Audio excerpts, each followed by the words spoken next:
am not going into mythology. Okay. So in this story there is a king named Sagar. He has two wives, and one of his one wife has 60,000 sons and other wife has only one son. And this king thought to perform the Ashwamedha Yagam for his prosperity of his kingdom. But the king of the heaven, Indra, has felt jealous on this, and he stole the horse because this horse is very important for Ashwamedha Yagam. So he stole that horse and he tied that horse in the ashram of the sage Kapila. This king Sagar has ordered his 60,000 sons to went to search for this horse, and these people, after a long day, they find that horse at the ashram of the sage Kapila, and they assaulted him. The sage Kapila is a very meditative person. He is a very tapasvi. He is in meditation for many years, and they assaulted him as they felt that he is the culprit of stealing the horse. So at the time the sage Kapila has got angry and he gave a curse to them that they will burn into ashes. At that time among them one of the members, that is Anshuman, he is a grandson of this Sagar. He pleaded for forgiveness, but the sage Kapila has said that if the Ganga river flows under ashes, he will get moksha. And this son of this Anshuman has pleaded the Brahma to get Ganga from heaven to earth, but he couldn't complete this task, and he gave this task to his son Bhagirath. And Bhagirath has did tapas for Brahma, and he did tapas for Ganga.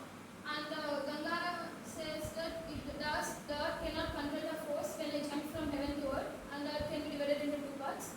So the Brahma gave advice for the Bhagirath to pray for Shiva because he is the only person who can control the force of the Ganga. And at that time, the Shiva accepted the wish of the Bhagirath, and Ganga with answers she will drown. Even she thought to drown the Shiva also, but Shiva has locked her in with the help of his head, and he just because of the wish of the Bhagirath, he just kept a small hole, and only one strip of Ganga has came, and it was divided into seven streams of river. So this is a mythological story about how our forefathers. Someone has said that the Ganga has came from the earth. Instead, the rivers are formed. At that time, the people used to believe that it is something a magic. But according to science, we know that the rivers are formed due to the melting of glaciers at the temperatures. At different temperatures, if the temperature increases, the glaciers are melt, and it forms a stream, and these streams are formed into a rivers. So in this way, I need to tell that here how we know until we don't know the reason we are believing this story is something a magic. But we know after we know the reason, this magic is no longer a magic. So in this way, the magic has gave a way to science. In the similar way, the magic also gives a way to religion. For religion, I can explain the example of this river itself. Like we said, according to science, we said the river formation is due to the melting of glacier. But some people they say that how these glaciers are formed. These glaciers are formed due to there is something, some natural power is there, some natural divine is there, a powerful divine is there. So the glaciers are formed, and in this way the rivers are formed. And even here we can look, these glaciers are formed due to the accumulation of snow for many years. So in this way the glaciers are formed. So in this way the magic also showed a way for the religion. And in a similar way, the magic also gives a way to philosophy. For philosophy, I can give the example of the intellects or the sages. In the early days, the people used to believe these sages, they are very powerful, they have some magical powers. But it is not about their magic. These people have more analyzing and observation and conclusion power. So, in this way, the magic has shows a way to, it gives a origin and it gave a way to the science, philosophy and religion. So, if you observe here, from the early days, the people used to believe everything in mythology. But after that, they started questioning. But at questioning, we got a broader conclusions in a scientific and logical way. So, this sequence of mythology to reasoning is the main core of this Ionian philosophy. So, I thought to share this code. So, now let us look into the concept of this Ionian philosopher. Before that, these people are from Greek. Let us look into a brief introduction about the ancient Greek philosophy. The ancient Greek philosophy it arose in the 6th century BC, which laid a foundational groundwork for Western thought. It It emphasizes the reason and inquiry to understand the world, ethics, and nature of the reality. And then let us look what is the importance of studying this ancient Greek philosophy.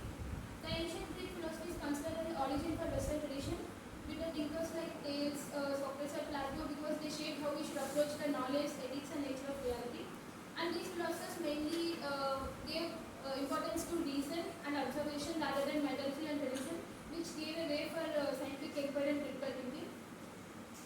And these philosophers mainly focused on logical and natural observation, which led to many contributions in mathematics, astronomy, and other scientific fields. And some of the Greek philosophers like Plato, Aristotle, these people have they gave a different political ideologies, which influenced in the today's political system of governance. And even the Plato's ideas on justice, Aristotle's moral teachings have also shaped our ethical thought and moral philosophy. So that is the reason why the ancient Greek philosophy is considered very important. And then let us look what are the characteristics of this early Greek thought. The first characteristic is these people are they are free thinkers, and they indulge in the free inquiry without any they are untrampled by any supernatural powers.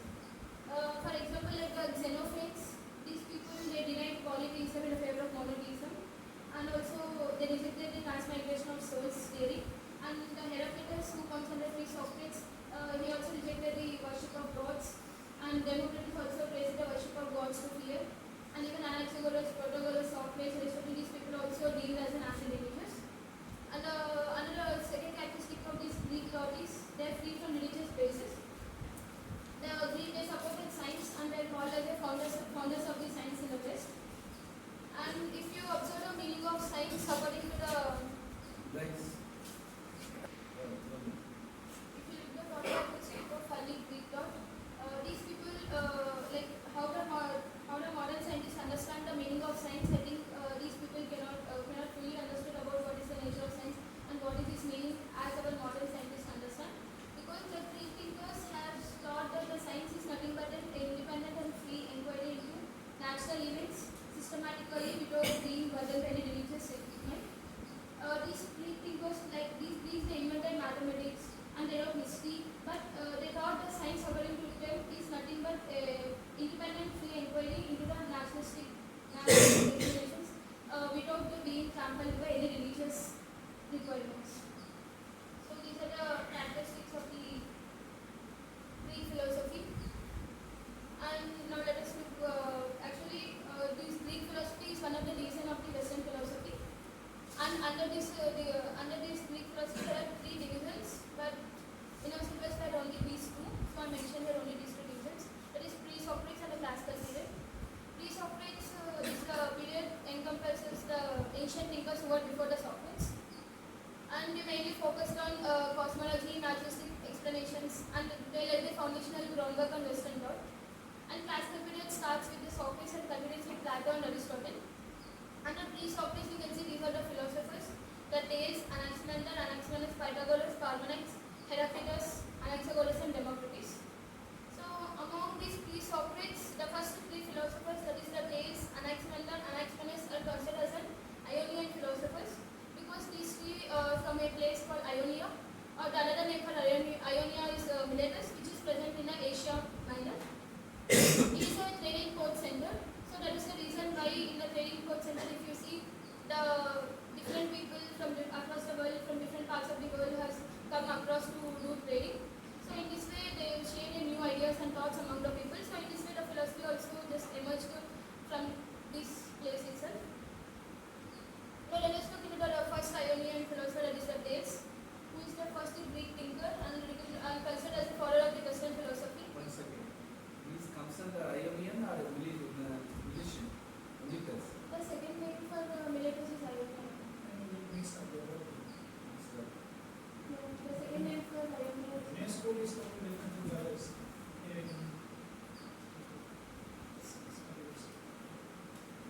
Thales. He is the first Greek thinker who belongs to Miletus, and he is Right. also considered the follower of Western philosophy. Wait a minute. This is the third time or fourth time I am interviewing.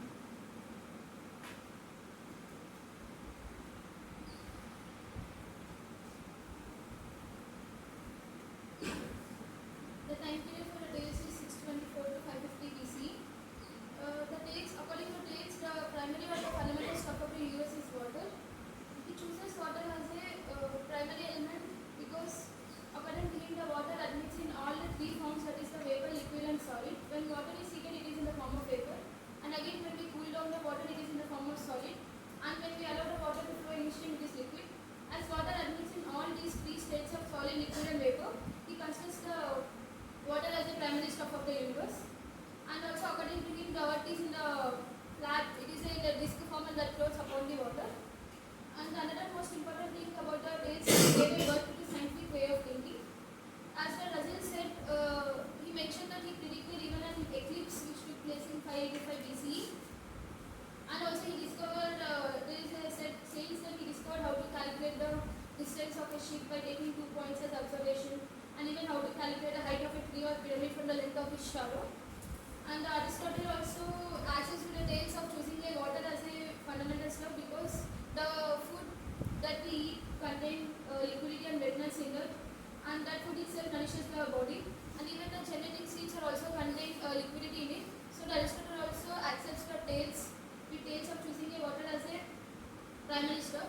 If you look at the philosophy of tales, it looks somewhat crude and underdeveloped, but it is very important because these philosophies he explained the universe in the form of naturalistic explanations, and he came out from the myths and the gods. And the next Ionian philosopher is the Anaximander. Just like Thales, he is also after the Thales, he is a philosopher who comes, and the time period for this Anaximander is 611 to 547 BC. He accepts with the Thales the choosing the water as a primary stuff, but according to him, the primary matter that the universe is made is something boundless, is something formless or infinite. For this, he gave one best example of this formless atom mass. He says that when these formless atom mass must be converted into some particulars like bricks or tiles or something, the artificial cannot reduce, means he cannot directly modify direct shape into tiles or something. So in order to give rise to tiles or bricks, at first the art teacher has to reduce it again to the formless mass of the earth. And Anaximander mentions that world is full of opposites. That is like hot and cold and wet and dry. And he says that the world is going on only by the working of these opposites. And according to Anaximander, the world has evolved in due course. According to him, at first the whole earth is in the form of water. There is water everywhere. And there are only watery creatures. As due to the drying up of this water continuously, the land has appeared, and these creatures that are present in the water have tried to adapt themselves to the land. And he also mentioned that earth is not in spherical in shape, but it is a cylindrical in shape, which moves freely. So this free moving in space reflects the theory of this gravitation. And Anaximander calls this infinite boundless matter, he gives the name as a god. And he is the first philosopher who introduced the concept of God in a philosophical way. And according to him, this God is nothing but a matter. So this is about Anaximander. And then let us look into the Anaximenes, the third Ionian philosopher. Just like Thales and Anaximander, he also belonged to Miletus. But according to him, the primary stuff of the universe is air and not water, because he paid more attention only to the living things than any other things. He paid more attention only to the living things. So here the air is very important thing. Hence the Anaximander chooses the air as a fundamental stuff. And another reason why he chooses air as an for primary element is because of his mobility changes in inner duality. He mentions that we are calling this universe as a living organism only by this process of breathing. So hence Anaximander chooses the air as a fundamental stuff. And to explain this air, he explained that the air is regulated by two opposite principles. That is the condensation and rarefaction. The condensation is compression of air in a narrow space, and rarefaction is expansion of air in a greater space. So by rarefaction, it assumes in the form of air. So by successive condition, it gives rise to water, earth and stone. So these two principles of condensation and rarefaction are very important step in developing the scientific thinking about the universe. And another point, the most important point about Anaximander is he says that world is not only made up of vapors, liquid and solid, but also it is a sound, color and rough and smooth. So these principles of condensation and refraction admit the quantitative differences. Hence, there there is a principle involved that the quantity can explain the quality. These Anaximenes, if you look in the modern times, no scientific explanation is considered to be real unless we put some quantitative formula. So this thinking of Anaximenes has led a step forward towards the scientific worldview. So this is about Anaximenes. And then let us look what are the common traits among these Ionians. The first is the principle. As we know, the arch or the beginning of the universe, according to three philosophers, is only based on a single principle. Like for example, for Thales it is water, for Anaximenes it is formless matter, and for Anaximenes it is the air. And the second is they explain the universe based on the naturalistic explanations rather than depending on mythology and tradition. And the third, to understand the world, they use the reason and observation to give an conclusions. So this is a common things among the Ionians. And next, what is the impact on later philosophers? As these Ionians, they set the stage for the Plato and Aristotle metaphysics. Under Democritus and Eutychus developed the theory of atavism because their theory was influenced by the scientific method and empirical inquiry. And these Ionian philosophers made an impact especially on Socrates because these are the first people who started to question and not depend on mythology. So we know about Socrates who used to question on everything and until he gets some logical approach. So these are the impact on later philosophers. Next, let us look what is the lasting legacy of Ionian thought. The first, as I told, these are the first people who brought a radical shift from mythology to reasoning by asking questions continuously, and they observed and rational analysis, and this served as a foundation for scientific and philosophical inquiry, and these people are recognized as an original thinkers. And next, what I learned from these Ionian philosophers, like the first thing, especially from the Thales, I learned that we should question everything that is present around you, and we should seek a logical explanation, and we should have an understanding on anything based on our evidence and observation rather than mythology and tradition. And the third thing that I learned from these Ionian philosophers is we should never stop questioning because the curiosity will lead to much progress in the future. So these are the three things that I learned from Ionian philosophers. So next, the conclusion. As this Greek philosophy continues to inspire the critical thinking, they remind us to ask questions and to get the logical explanations further, and they encourages us to pursue the knowledge through reason, not from mythology or some traditions. And their influence is still we can see in many aspects even in the modern society also. So by studying their ideas and methods, we can cultivate the capacity for critical thinking, problem solving and intellectual explorations, which contribute to more informed and rational